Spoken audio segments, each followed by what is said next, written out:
Então, deixando jardins, agora vamos passar para fachadas e monumentos, outro item importante das áreas externas, né? Importantes para a definição dos grandes espaços das cidades. Mesma coisa de premissas, mais ou menos mesmas questões das premissas citadas anteriormente. Fachadas e monumentos em ambientes urbanos não têm cobertura, quando tem uma cobertura de nuvens, produzindo maior difusão da luz, mas em geral, elementos que se destacam na paisagem para causar um estímulo visual dos grandes espaços urbanos.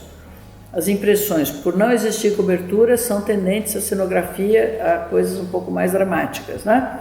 A resultados um pouco mais dramáticos. A exceção feita às noites nubladas, onde há uma cobertura de nuvens e a difusão da transparência da transmissão das nuvens, mas isso não impacta na iluminação de valorização de fachadas e de monumentos, que é uma luz próxima e, portanto, é predominante, né? Mas o fato é que valem as mesmas premissas, inclusive a questão do direcionamento da luz, do ponto de vista, né, do observador, faz com que os sistemas uplighting sejam prioritários na iluminação tanto de monumentos quanto de fachadas. Aqui a gente coloca alguns exemplos de fachadas, né, para mostrar como a iluminação de bons resultados é predominantemente indireta, ou seja, uplighting, sendo que as fachadas que tentam iluminação por via de cima a baixo, de downlighting, colados ao edifício, têm um resultado muito pior, não só porque a valorização da fachada inclui a visão dos pontos das luminárias, por melhores que sejam, haverá sempre o ponto de saída luminoso, mesmo que não seja ofuscante, e, obviamente, durante o dia, os elementos de fixação e as luminárias aparecerão com muito mais evidência, causando um transtorno na visão do monumento ou do edifício, né? Então, eles são elementos a serem desconsiderados. As cores, né, que são provavelmente mais usuais nesses ambientes urbanos do que nos próprios jardins, deveriam sempre lembrar da harmonia do conjunto, tanto do edifício em si quanto da paisagem em torno. Cores podem ser variadas, né? Nós usamos alguns exemplos aqui, principalmente daquele hotel na Rue de Rivoli, em Paris, que é uma composição muito bonita de tons dourados e prateados, mas evidentemente a combinação das cores e as intensidades tem que ser bem estudadas para que não aconteça um festival de tons saturados que não tem nenhuma combinação entre si, nem com a arquitetura, com nada. Então, o exagero de cores, o uso exagerado de cores ou de brilhos, como no caso desse hotel cheio de linhas luminosas, deve ser bastante refletido para que não haja uma competição com a própria arquitetura, né? Esse tipo de solução acaba estragando a própria arquitetura. Nesse quadro, a gente mostra a comparação entre uma fachada muito bem iluminada, apesar das cores, tonalidades diferentes, dourados e prateados, numa composição harmoniosa, elegante, muito interessante, e um outro edifício iluminado com cores saturadas, aleatoriamente, nenhuma composição de cores que fosse agradável, numa diferença de qualidade visual indiscutível, né? Colocando as coisas próximas umas das outras, a gente vê bem isso. Outra coisa que nós enfatizamos ao longo dos ambientes externos era que a coloração ou a fachada ou o trabalho de iluminação da fachada deveria ser de tal modo cuidadoso que preservasse o significado do edifício. Quando eu digo o significado do edifício, é o uso específico a que se prestou o projeto desse edifício, né? Então, à esquerda a gente tem aquela fotografia da sede do edifício, da sede da prefeitura em São Paulo, que é um edifício tradicional da cidade do século passado, início do século passado, com cores fantasiosas, né? Vermelho e azul, parecendo uma camisa de time de futebol, né? À direita, a Casa Rosada, que era rosada, mas com a iluminação ficou vermelha, né? Vermelha e azul. E um azul claro com vermelho um pouco laranjado, uma cor bastante duvidosa em termos de qualidade, nada a ver com a Casa Rosada como ela é durante o dia, né? Então também é uma sede de governo, sede da presidência em Buenos Aires, né? Muito, muito maltratada, a meu ver, com esse conjunto de cores desarmoniosas. E à direita, famosa foto da Catedral de Canela, fantasiada para uma sessão de, como se chama isso? De discoteca, né? De show noturno, né? Então, faltam só os raios luminosos que se movimentam e tal, e o edifício passa a ser um ícone de exploração turística, né? Mas não tem mais o significado de uma catedral religiosa, né? Pode ser como eu digo, uma casa de espetáculos, mas não é mais uma catedral religiosa. Então, a meu ver, é muito importante manter o significado do edifício, mas cada qual faz aquilo que bem entende. Eu estou apenas colocando a minha visão, né? A outra coisa que nos interessa muito na paisagem urbana, e portanto em fachadas e monumentos isso é muito importante, é a diversidade visual, né? Então aqui a gente mostra o Hotel Península em Hong Kong, nas suas várias movimentos de luz muito sutis à noite, controlados evidentemente por um programa desses de controle de intensidade luminosa, com o efeito dele mais iluminado, depois tem um termo médio, depois tem os pontinhos na fachada, ele tem várias diferenças, né? Os sistemas vão se compondo e ao longo da mesma noite, quando tem o espetáculo de luzes da Baía de Hong Kong, o hotel vai mudando também de paisagem. Ou então, a outra diversidade, que é a diversidade de um momento com um tratamento, outro momento do ano com outro tratamento, que a gente vê no hotel Burj Al Arab, né? em Dubai. São coisas muito interessantes, né? E aí nós vamos lembrar que fachadas e monumentos, da mesma maneira que nós fizemos com os outros, nós podemos resumir em alguns quadrinhos, né? Lembrando que não podemos ter manchas nas superfícies, porque as fachadas podem vir a se tornar elementos extremamente desagradáveis na paisagem urbana. Ou seja, quando alguém faz a iluminação na fachada, tem que lembrar que ela vai fazer parte de um ambiente que é apreciado pela maioria da população e que é aberto a todo e qualquer habitante e visitante, seja ele de onde vier. Então, evidentemente que a responsabilidade é um pouco maior. Então, aqui nós temos o museu de Oscar Niemeyer, lá em Niterói, muito maltratado, com a iluminação absolutamente degradada, não foi essa a iluminação original, evidentemente, e isso mostra um descaso da manutenção do órgão público, né?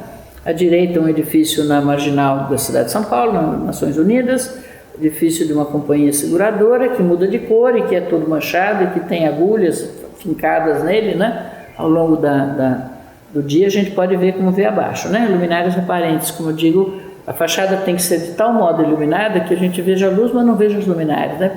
Proibido ver luminária na fachada, a menos que ela faça parte da arquitetura, seja um conjunto que se agrega à arquitetura. Fora isso, por favor, a luminária não pode aparecer. Essa visão aqui da parte de baixo é absolutamente catastrófica, né? Então, a iluminação tem que vir, como se mostra na última figura aqui embaixo, do elemento arquitetônico e não de uma série de chifrinhos colocados na frente da fachada, né? Então, as manchas são abomináveis e as luminárias aparentes idem, né? É uma coisa que a gente tem que evitar de qualquer modo. Outra premissa muito importante na questão de fachadas e monumentos é a intensidade da iluminação da fachada em relação aos outros edifícios do entorno urbano. É muito importante haver uma harmonia, um equilíbrio entre esses tratamentos para que haja realmente uma harmonia do conjunto. Então aqui nós vemos uma figura do interior do Museu do Louvre, né, da área interna do Louvre, com um edifício iluminado e com a pirâmide no centro iluminada em absoluta harmonia, em consonância com a iluminação do entorno. 2 edifícios em Xangai, isso já citei bastante, o edifício da Jinmao Tower, né, que é o Hotel Hyatt em Xangai, e o edifício ao lado, feito pela senhora Motokoishi, numa iluminação absolutamente suave, em perfeita combinação com o edifício vizinho. Não há competição, né? Se a gente olhar um skyline, a parte superior do skyline da vista aérea do skyline de Nova York, também os edifícios se compõem com equilíbrio uns com os outros, né? E a outra coisa que falamos é que uma bonita solução de fachada é tirar partido do interior da arquitetura do próprio edifício, ou da fachada ou do interior dos edifícios. E aqui 4 exemplos que nós colocamos para evidenciar esse partido que é tão simpático, tão elegante e que preserva um pouco essa questão da competição com os outros edifícios do entorno, né?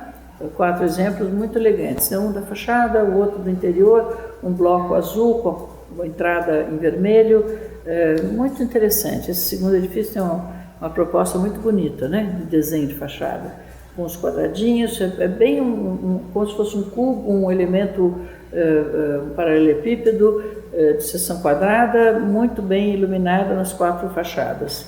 E outro partido aqui à direita, como se fosse um edifício visto na sua integridade dos espaços internos, né? Ainda em características estéticas, premissas de características estéticas, há que se lembrar que há fachadas decoradas através de cores, né? Principalmente cores, e que são extremamente elegantes quando bem desenhadas. À esquerda, uma alternativa de valorização da fachada do Hotel Burj Al Arab, em Dubai, um elemento construído em frente ao Muro das Lamentações, em Jerusalém, para um evento temporário, né? Um evento efêmero, que tem uma composição de cores belíssima.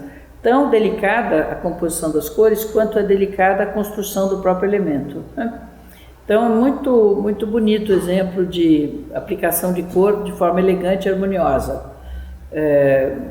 Um topo cor-de-rosa do Empire State Building, também com uma tonalidade muito bonita e sempre tecnicamente muito bem resolvido. Reparem que, para o uso de cor, as pessoas têm que saber fazer corretamente a iluminação do elemento, da arquitetura, da fachada, do monumento. E aí continuamos, né, com as últimas observações que falamos de fachadas e monumentos, são características luminotécnicas, que são conforto visual, ou seja, controle do ofuscamento direto. E aí, de novo, nós mostramos o Monumento às Bandeiras, pintado em azul, né, cores azuis saturadas, onde os aparelhos são tão grandes, é outro exemplo, né, os projetores são tão grandes que eles aparecem como elementos na base do monumento, e como o monumento é comprido, né, ele tem uma dimensão pronunciada num sentido, os aparelhos que estão aqui são vistos do lado de lá por qualquer pessoa que passe de carro ou a pé, portanto o ofuscamento é um fato inevitável na iluminação desse monumento, né?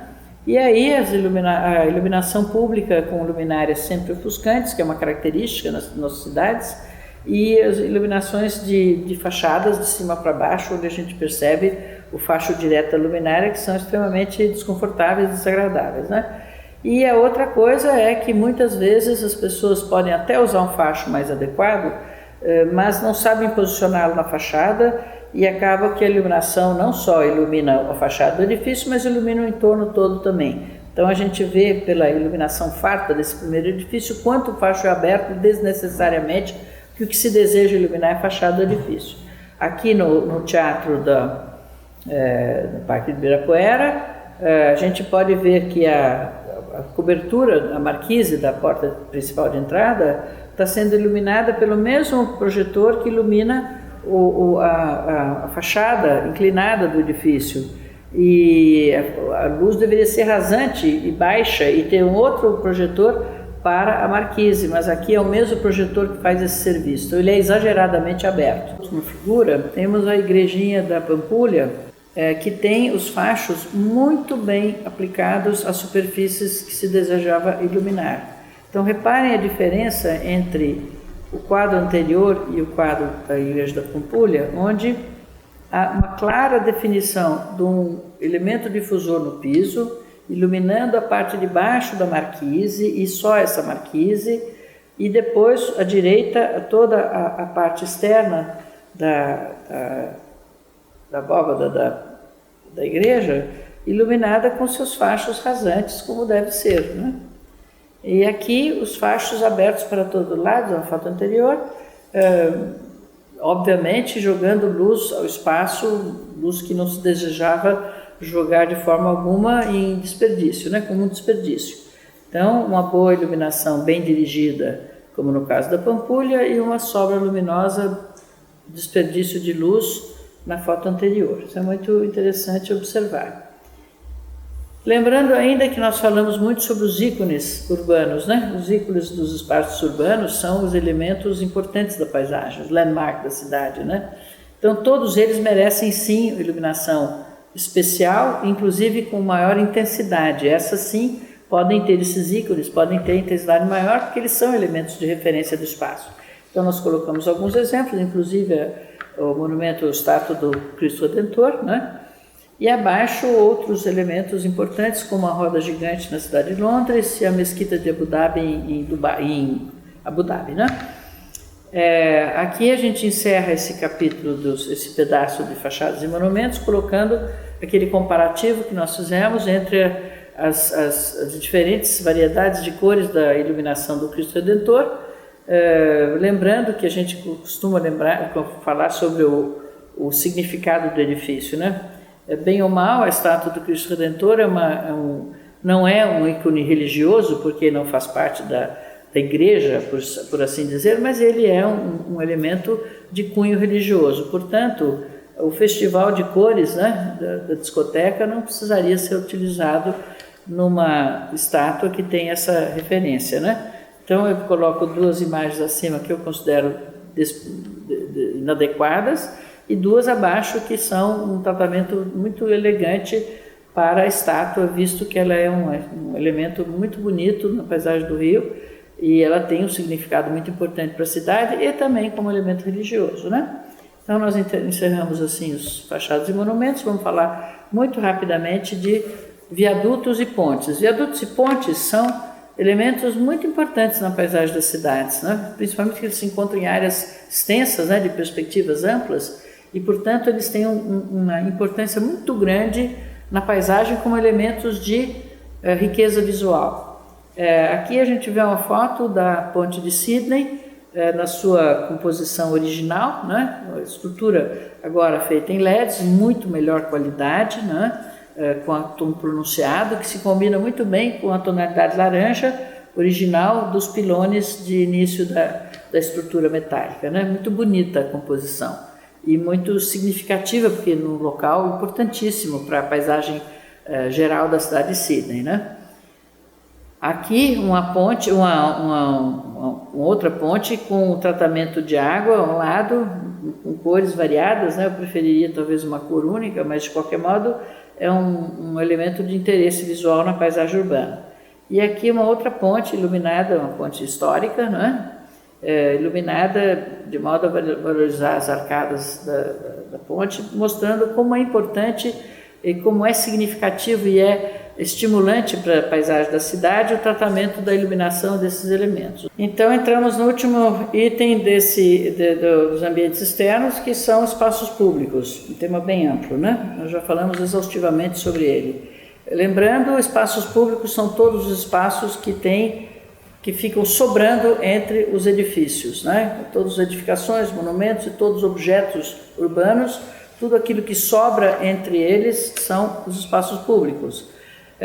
Aqui uma vista aérea da cidade de Veneza, com o Gran Canale cortando a cidade, e todas as vielas e todos os canais internos que formam os espaços públicos tão atraentes da cidade de Veneza, né? Aqui, novamente, uma vista da Praça de Siena, o centro, um trecho da cidade de Siena, uma praça aqui, outra praça ali, todas as ruas, todas as vielas, intervalos que formam o conjunto urbano de Siena. Então, nos espaços públicos também temos as mesmas características dos demais, porém tem uma diferença, né? Principalmente em relação a fachadas e monumentos. Fachadas e monumentos, o observador aprecia a fachada.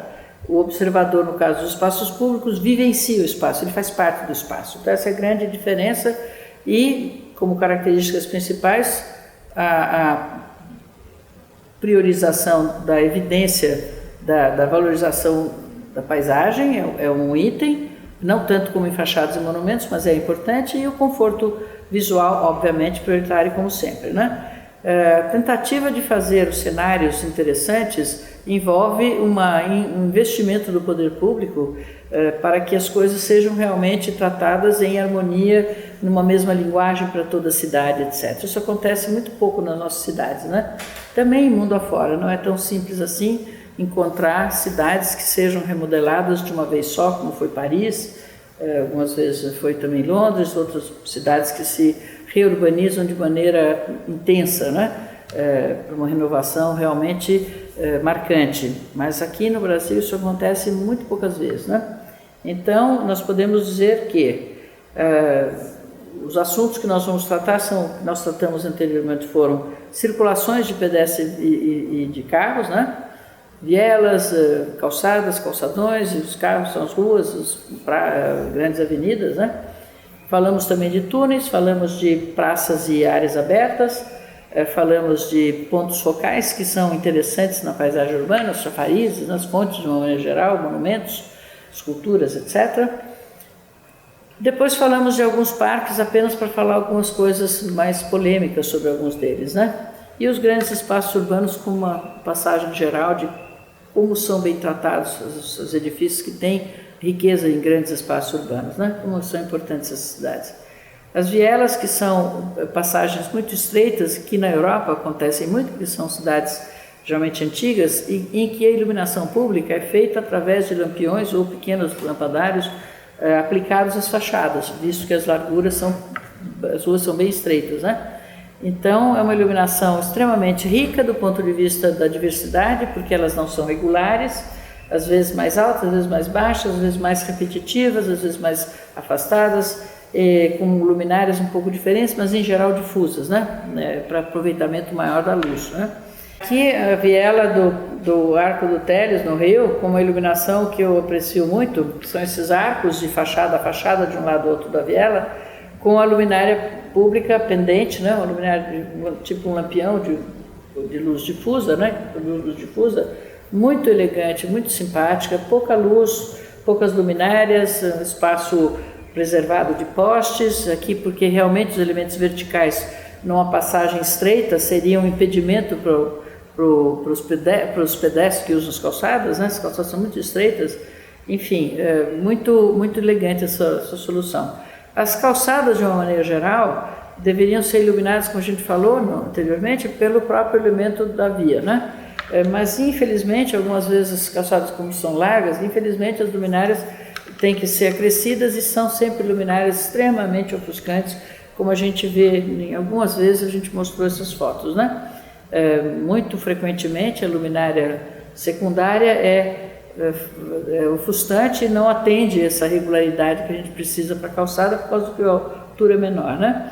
Então, lembrando sempre que o desenho das luminárias, principalmente nas calçadas, é muito importante porque ele faz ela é mais próxima do pedestre, né? Então eu gosto muito dessa foto da entrada da Praça de São Pedro no Vaticano, em Roma, porque os pilones colocados lateralmente a essa via de acesso são pilones de granito de boa altura, com lampiões na parte superior, iluminam muito bem a entrada, né, fazendo um contraponto muito bonito com a igreja, com a basílica ao fundo, né? Bonita perspectiva essa, né? E outra coisa que muitas vezes nós chegamos aqui no Brasil e temos essa surpresa com postes em que os braços têm formas absolutamente inusitadas, né? Num conjunto bastante desarmonioso e desinteressante, né? Mas enfim. Os calçadões são áreas de extrema importância para o convívio social, né? Relaxamento, prazer, vida noturna da cidade, no momento de início do período de repouso. Portanto, os calçadões têm que ter uma iluminação muito suave, muito morna, muito convidativa para a entrada da noite, né? Portanto, as cores mornas são mais agradáveis para isso, que mostram a continuação do dia no entardecer, né? São as cores do entardecer. E tem que ser suaves para serem muito bem são aconchegantes para o convívio social, rostos bem iluminados, né? Não temos que ter aí grandes imagens cenográficas, né? A cenografia fica por conta da paisagem arquitetônica do entorno, né? Então, a única coisa que a gente pode falar de mais importante é que o controle do ofuscamento é importante, né? Como falamos em todas as outras ocasiões. Nós colocamos algumas figuras aqui, algumas fotos, para mostrar como é importante o convívio. Calçadas, restaurantes com mesinhas na calçada são tão importantes, né? Áreas de lazer, férias e coisas assim. E a iluminação não precisa ser nada importante nem diferenciada. Luz difusa, lampiões na parede já são suficientes, né? As ruas e avenidas são importantes porque são eixos de perspectivas das cidades deveriam ter uma iluminação muito bem comportada e preferencialmente com visuais abertas, sem linhas de postes no meio, né, do espaço. Reparem essa foto da Avenida Champs-Élysées, em Paris, né, com a perspectiva do Arco do Triunfo exatamente no centro. E imagine como seria pior a iluminação e o espaço, o desenho do espaço, se houvesse uma linha de postes em direção exatamente ao centro do grande Arco do Triunfo, né? Muito pouco necessária a iluminação central, que é a iluminação adotada aqui no Brasil, preferencialmente na maioria das nossas grandes avenidas, né? Aqui a iluminação é lateral, apesar de que existem árvores, existe um segundo nível de luminância que atende mais ao próprio calçadão, né? As laterais são grandes, na Champs-Élysées as laterais são bem folgadas, né? São amplas. Então, uma iluminação simples, singela, eficiente, em que o espaço urbano é preservado, é prioritário, né? Aqui no caso da foto que a gente acabou de mostrar da entrada da Praça de São Pedro, reparem a mesma coisa, né? A avenida aberta, os postes laterais, o obelisco ao centro e a basílica ao fundo. Um perfeito desenho urbano, né? Perspectiva muito interessante. No Brasil, ao contrário, as pessoas têm o hábito de colocar o poste no centro com dois bracinhos, luz para cá, luz para lá, e ainda mais o acréscimo na calçada, né? Seria evitado isso. Avenida Paulista, outro exemplo clássico, onde isso tem inclusive um comportamento pela lei da continuidade extremamente ruim em termos de divisão do espaço urbano, né? Da visual urbana, da perspectiva urbana. Muito ruim. Túneis foram introduzidos aqui mais como observação de como ter esse visual, o estímulo visual pode modificar a impressão emocional das pessoas que se utilizam de elementos onde você pode ficar muito tempo confinado dentro de uma construção de pequenas dimensões, né, que são os túneis. Nós temos aqui hoje, talvez aqui em São Paulo só, a ligação São Paulo-Santos, na Imigrantes, que é um conjunto de túneis únicos que a gente sai do Planalto e acorda lá dentro da cidade de Santos através de um túnel único, né? É bem longo, os túneis são intervalos muito pequenos, as aberturas são muito pequenas e é muito confinado e é muito desgastante, não é agradável ficar um tempo grande. Para nossa sorte, o percurso é pequeno, mas na Europa, quando se atravessa os Alpes, esses lugares assim de passagens de montanhas, né, Pirineus, etc., os túneis são muito longos. Então, a permanência dentro do túnel é muito desagradável. Por isso que eu estou introduzindo isso mais como esse objeto de interesse estético, né, emocional. Lembrando, falamos isso já sobre os requisitos luminotécnicos de adaptação visual, né? Mas o que é interessante é o seguinte: quando a gente tem túneis aqui na cidade de São Paulo, por exemplo, túnel do Valhões-Anhangabaú, com esse tipo de iluminação caótica, né, com luminárias absolutamente inadequadas para o uso, a posição também inadequada. Reparem como todos os vidros traseiros dos carros refletem as luzes, fazendo uma confusão visual para quem está dirigindo, que não é nada confortável, muito menos segura, né? As paredes são escuras, os pontinhos brilhantes, por questão de adaptação visual, tem uma grande quantidade na entrada do túnel para depois diminuir. Então, uma iluminação pavorosa, né? Horrorosa, não só desconfortável, mas também horrorosa. Aqui a gente vê um outro túnel muito bem iluminado, em que as paredes são claras, porque as paredes do túnel deveriam ser claras, para facilitar inclusive a segurança, para aumentar a segurança e facilitar a dirigibilidade, né? Além disso, o desenho do túnel passa a ser uma coisa bastante elegante, né? Correta. O uso de controladores, de atenuadores da iluminação natural na entrada do túnel para diminuir esse efeito de contraste entre muita luz externa, alta iluminância externa e a baixa iluminância interna, a escuridão do túnel, né? Fazem com que esses atenuadores sejam realmente muito bem-vindos, né? Isso economiza energia depois, né? E aí introduzimos aqui um exemplo das estações, belíssimas estações de metrô de Washington, que tem uma cúpula maravilhosa, muito bem tratada, e que são realmente uma atração para quem está esperando o trem na plataforma. Muito bonita arquitetura, né? Um luxo realmente ter uma estação de metrô com essa qualidade, como aquelas de Moscou também, são maravilhosas, né? Mas eu mostro aqui alguns tratamentos de trechos de túneis onde as vias se alargam, né? E há momentos de espaços mais fartos, né? Mais amplos, onde há tratamento de luz de seu túnel na Escandinávia, né? Onde há um tratamento cênico que é uma espécie de um intervalo para quem está num túnel muito longo daqueles que atravessam as montanhas, né? Esse outro exemplo é um túnel em construção, mas que tem uma solução muito interessante de um sistema downlighting para as pistas, que abrange também a lateral do túnel, e existe uma luz difusa na parte superior, em tom azul, que dá uma dinâmica totalmente diferente para o túnel, e é uma coisa que não custa nada, não tem peso, né, no custo, e é algo que traz um estímulo visual muito interessante. Então, praças e áreas abertas, né, vamos falar rapidamente. As praças são elementos importantíssimos do convívio da cidade. Praça de São Pedro, uma vista aérea da Praça de São Pedro, uma praça na cidade de Bruxelas, a praça principal da cidade de Bruxelas. Reparem que sempre há iluminação no entorno. A Praça de São Pedro é iluminada pela colunata de Bernini, né? Só pela lateral. E aqui os postes todos estão na lateral também, junto aos edifícios. E se nas praças europeias a iluminação é bem elegante, não há pontos no centro da praça, há sim elementos de interesse, ou de pequenas barraquinhas, ou pequenos elementos de interesse do uso da população.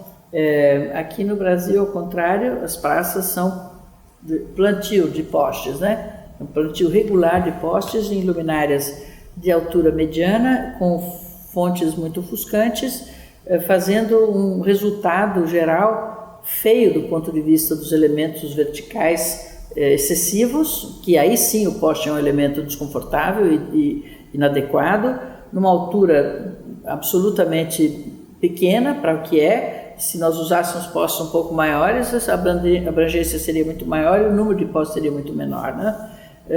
Muito diferente da qualidade do que nós vimos antes, né?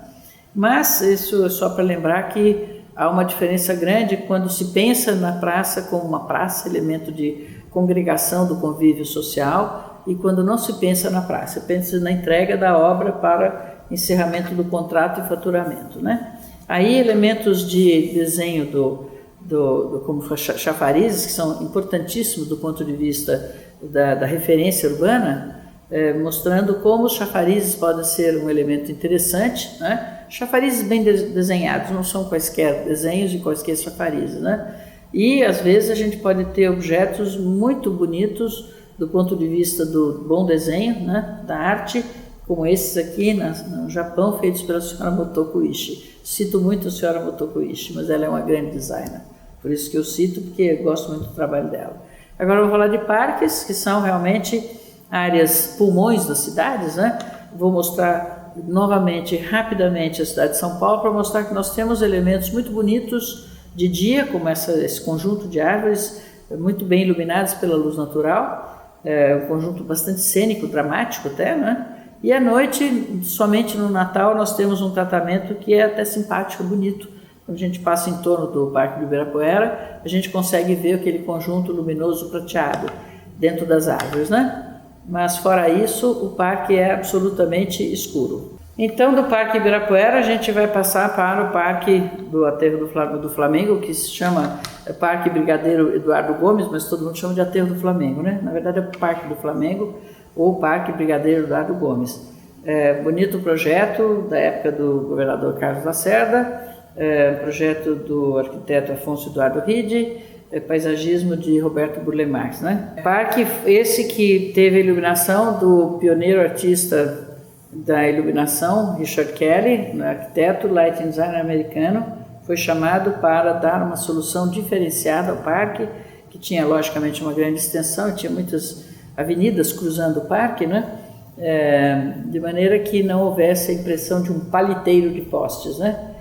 Então eu mencionei isso bastante, né? Falamos bastante longamente sobre esse tema, e a questão que eu coloco aqui só para lembrar que eu acho que o paliteiro que foi feito é mais paliteiro e mais visível do que o paliteiro que eles quiseram evitar, né? E as fotografias ilustram bastante bem isso, principalmente nas épocas de neblina. Foi uma questão que eu coloquei para reflexão de todos, se isto vale como solução alternativa para não ter postes. E os postes das avenidas têm que existir, porque é natural que se ilumine as avenidas e que se tenha luz de cima para baixo, e, portanto, que haja postes, né? Aqui a gente tem postes que iluminam a vegetação de cima para baixo, com grandes áreas de sombra, e nem necessariamente iluminam corretamente as pistas, mas é um ponto de, para isso eu coloquei, um ponto de reflexão, né? Aqui uma iluminação tradicional, feita agora no Rio de Janeiro, nessa renovação urbana, na área do Pier, né?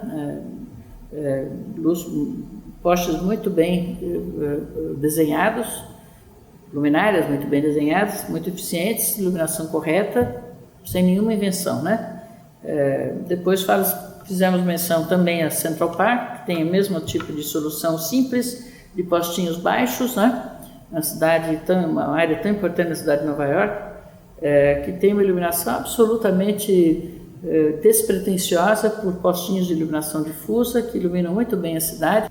Hyde Park a mesma coisa, eu só introduzi aqui para mostrar que a luminária é do mesmo tipo das demais de Central Park e a maioria dos parques europeus, né? Ao contrário, aqui a gente tem parques iluminados com coisas extremamente desconfortáveis e ofuscantes.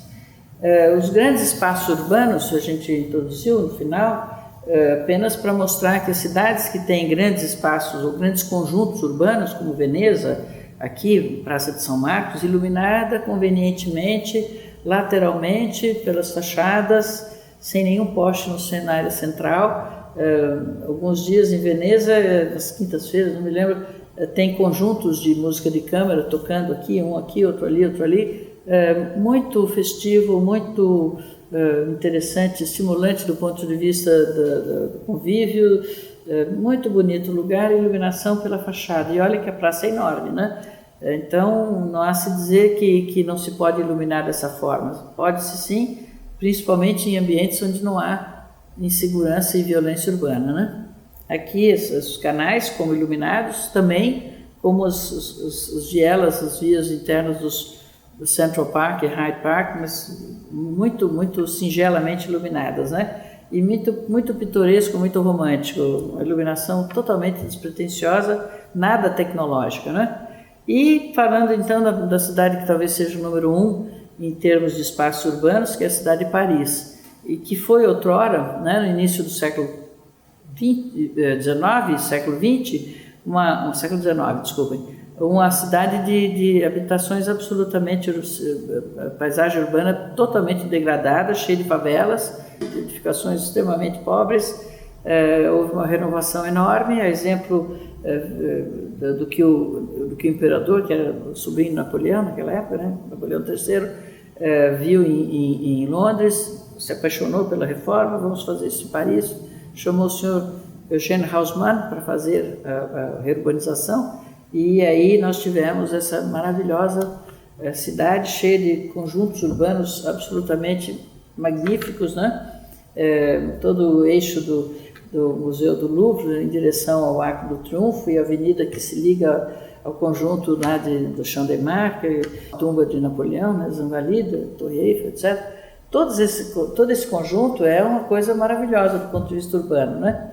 Acho que quem visita Paris pela primeira vez tem que ficar pelo menos 2 semanas caminhando a pé por tudo isso para conhecer alguma coisa do que é a beleza de Paris.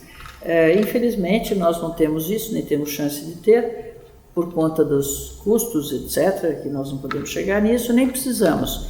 Poderíamos ter maior quantidade de bons espaços urbanos para que a gente tivesse cidades mais estimulantes do ponto de vista visual. Algumas têm, né? O Rio de Janeiro é uma cidade que só a beleza natural da geografia do Rio de Janeiro já é encantadora, mas a cidade em si é bastante degradada, bastante mal cuidada, né? Então, com essa fotografia aqui de Paris, esse lindo conjunto dos Invalides, né, da tumba de Napoleão, com a Torre Eiffel, o centro, esse jardim magnífico, essa leia de um lado ao outro, né, de um edifício ao outro, e mais essa gostosa passagem no interior do Louvre, né, do conjunto do Louvre, lampadários maravilhosos, cadeirinhas, espaços magníficos. A cidade de Paris é um esplendor, né, um exemplo grandes espaços urbanos.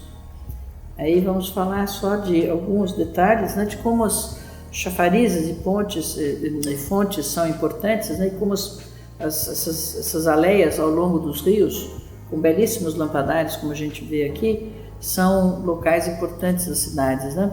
E o uso também aqui em Barcelona, Porto de Barcelona, renovado, como esses locais revitalizados são locais de encontro, de convívio social maravilhoso dessas cidades, né? Felizes cidades que têm isso. Aqui em Buenos Aires, o conjunto de Puerto Madero, com seus guindastes também iluminados, é um bonito local que as pessoas conhecem, frequentam, né? E que são vazios nas cidades grandes, como São Paulo não tem esse tipo de espaço, né? Que a Avenida Paulista é uma coisa bastante corriqueira, iluminação banal. Aqui as praças do metrô, as recentes, né? Não são antigas, são coisas atuais, né?